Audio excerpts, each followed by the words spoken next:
దీపానికి మొక్కాలి.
మీద కూర్చున్న వాళ్ళు మరండిగా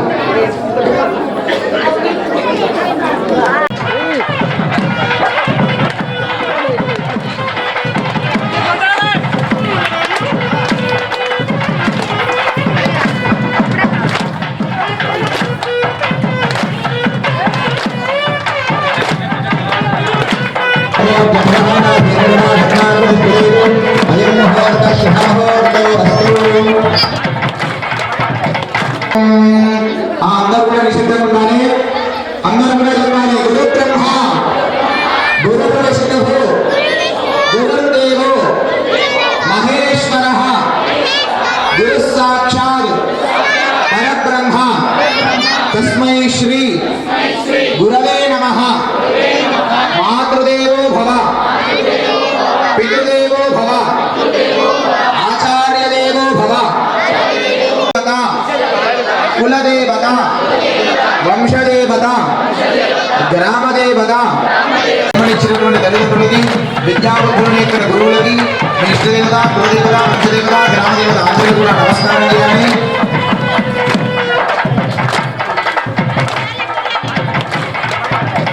మనిషి జీవితంలో రెండు ముఖ్యమైనటువంటి రోజులు ఉంటాయి. ఒకటి జన్మించినటువంటి రోజు, ఇంకొకటి పెళ్లి చేసుకున్నటువంటి రోజు. ఈ రెండు కూడా మనిషి జీవితంలో ఒకసారి వస్తాయి. మనిషి అనేవాడు ఒకేసారి పుడతాడు, ఒకేసారి పెళ్లి చేసుకుంటాడు. అట్లా ఈ రోజు చండీ హోమంతో పాటుగా జన్మదినాన్ని జరుపుకున్నటువంటి మన వేణుగోపాల్ గారికి అందరు కూడా హర్షధ్వాన రూపంలో పుట్టినరోజు శుభాకాంక్షలు చెప్పాలి. అందరు కూడా జగదంబ విశ్వవారిని మాతాకి ఇప్పటి నుంచి కూడా చండీ హోమం ప్రారంభమైంది.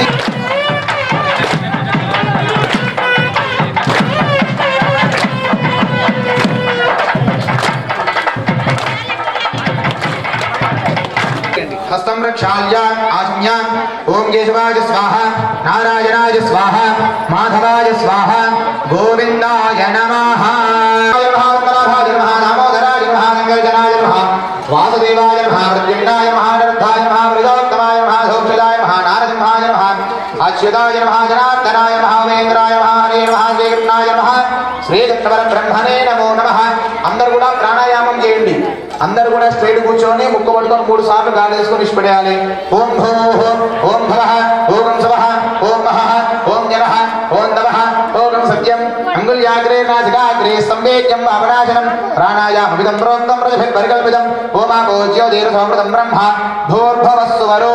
అందరూ కూడా మమ అనుకోవాలి. వచ్చినటువంటి భక్తులు పీఠం మీద కూర్చున్నటువంటి దంపతులు మమ అనుకోవాలి.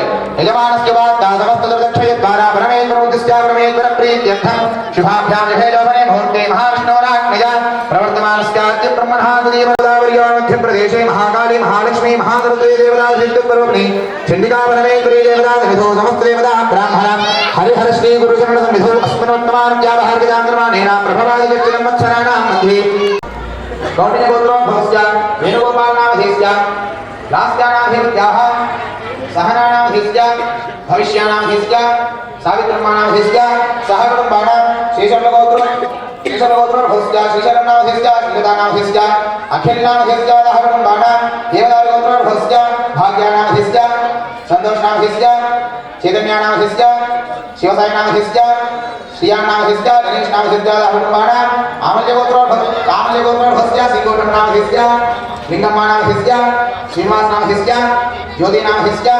రవినామధేస్య తేజానామధేస్య మనోజ్నామధేస్య ప్రణదీనామధేస్య భారతనామధేస్య వైదికనామధేస్య సహకుటుంబానాం సుధేంద్రగోత్రోద్భవస్య సంతోషానామధేస్య నిఖిలనామధేస్య మౌనికానామధేస్య మిథునామధేస్య సహకుటుంబానాం పులిందగోత్రోద్భవస్య సురేష్నామధేస్య మౌనికానామధేస్య హర్షికానామధేస్య హన్సిత్నామధేస్య ఋతిక్నామధేస్య సహకుటుంబానాం ఉదంతగోత్రోద్భవస్య కుమారానామధేస్య మేఘనానామధేస్య శివానీనామధేస్య విఘ్నేనామధేస్య సహకుటుంబానాం గౌణితగోత్రోద్భవస్య రూపానామధేస్య అజయగోత్రనామధేస్య అమృతానామధేస్య మనమ్మానామధేస్య సహకుటుంబానాం నాగేశ్వరగోత్రోద్భవస్య కృష్ణానామధేస్య కాంచనానామధేస్య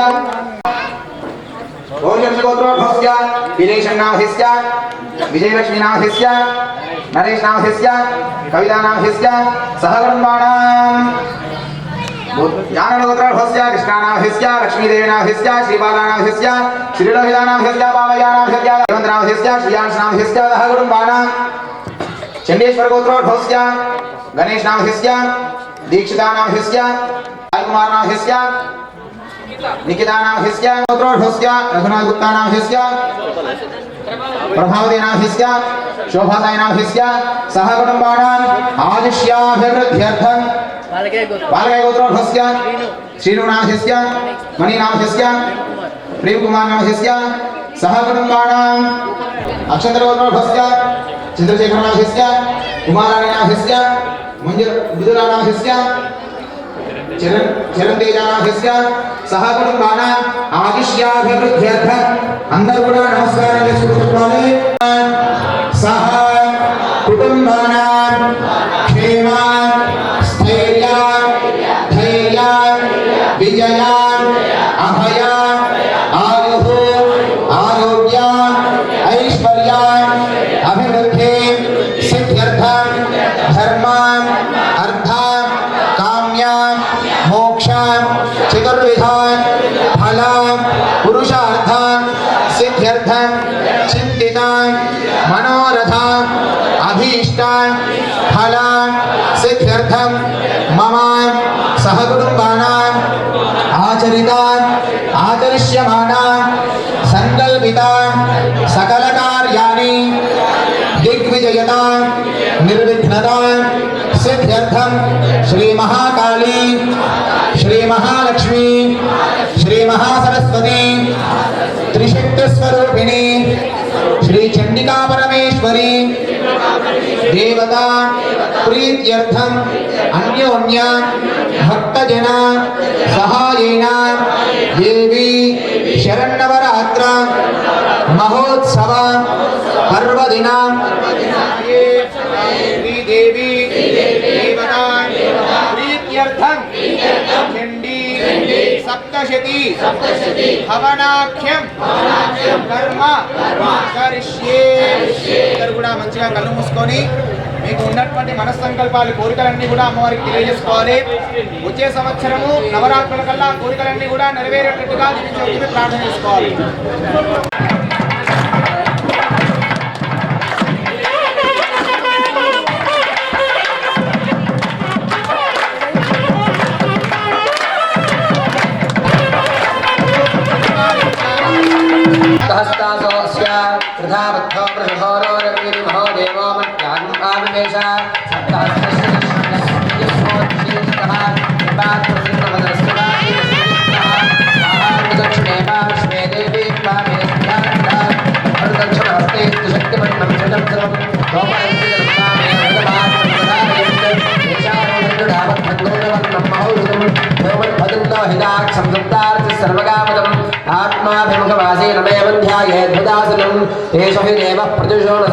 पूर्वा हि जातस्य उगर्भे अन्तः विजायमानस्य विश्वमानः प्रत्युमुखास्तिष्ठति विश्वजांसः हे प्राङ्भागे मम अभिमुखो भव सुमुखो भव सुप्रसन्नो भव वरदो भव यथोक्तयः विग्रहाण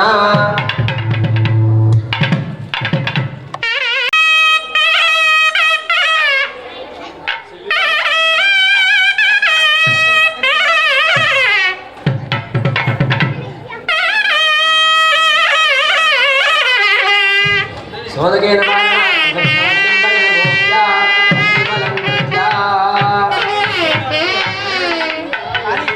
अग्नये नमः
గణపతి హోమం చేసుకున్నట్లయితే మనం సంకల్పించినటువంటి ఏ పనైనా సరే ఎటువంటి ఆటంకాలు లేకుండా ఎటువంటి విఘ్నాలు లేకుండా పూర్తి చేస్తాడు అనేది శాస్త్రం.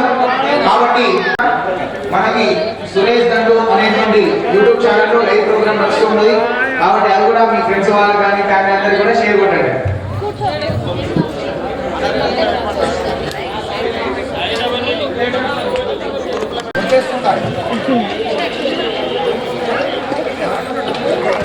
అందరూ కూడా ఇప్పటి నుంచి ద్రవ్యం వేస్తూ ఉండాలి. స్వాహ అన్నప్పుడు మాత్రమే లోపల వేస్తూ ఉండండి. కేవలం ఎప్పుడు వేస్తారు? స్వాహ అన్నప్పుడు మాత్రమే వేస్తూ ఉండాలి.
ఈ 8 గణపతులలో ఆఖరి గణపతి శ్వేతార్క గణపతి.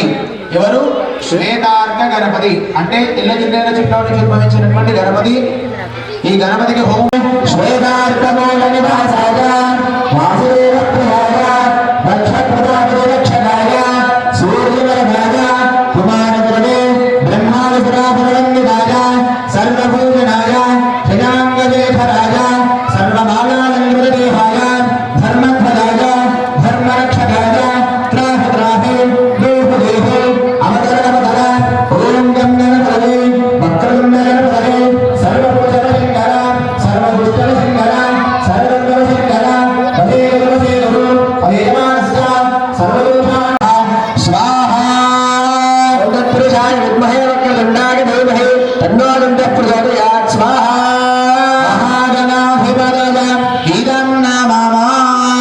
అందరికీ కూడా గణపతి ప్రార్థన చేసుకుంటూ ఉండాలి. ఆయన బాజా డోలు మాత్రమే, బాజా డోలు.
నిర్వర్తించాం. ఇప్పటి నుంచి కూడా అతి ముఖ్యమైనటువంటి హోమము చండికా పరమేశ్వరి హోమం. ఈ యొక్క చండీ అమ్మవారు ఆవిర్భవించినటువంటి ఎటువంటి కార్యాలన్నీ కూడా చేసింది అవన్నీ కూడా తెలుసుకొని హోమం చేస్తే విశేషమైనటువంటి. ఒకానొక సమయంలో విష్ణుమూర్తుల వారు, అందరికీ కూడా త్రిమూర్తులు తెలుసు కదా, బ్రహ్మ విష్ణు మహేశ్వరుడు.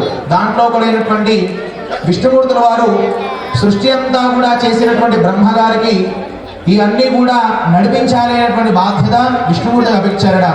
అవన్నీ కూడా ఎంతో చక్కగా చేస్తున్నటువంటి విష్ణుమూర్తి కొద్దిగా అలసిపోయి నిద్రపోదాము అని చెప్పి మాయా నిద్రలోకి వెళ్ళారట. ఎప్పుడు కూడా నిద్ర వెళ్ళరు దేవుళ్ళందరూ కూడా, నిద్రపోరు. నిద్రపోయినట్టుగా నటిస్తూ ఉంటారు. దేనికి అంటే కేవలం మన సంతోషం కోసం. మనందరం కూడా రాత్రి పూట పూజ చేసేసి స్వామివారికి పడుకోనైనా అని చెప్తే ఆయన పడుకుంటాడట. పొద్దున లేచి సుప్రభాత సేవతోటి మేలుకొస్తే ఆయన లేస్తాడు. ఇదంతా కూడా ఎవరి కోసం అంటే కేవలం మానవులందరూ కూడా ఆనందించడానికి మాత్రమే. మరి అటువంటి మాయా నిద్రలోకి వెళ్ళినటువంటి విష్ణుమూర్తి యొక్క చెవులో నుంచి వ్యర్థ పదార్థం అంతా కూడా నీళ్ళలో పడిపోయిందట.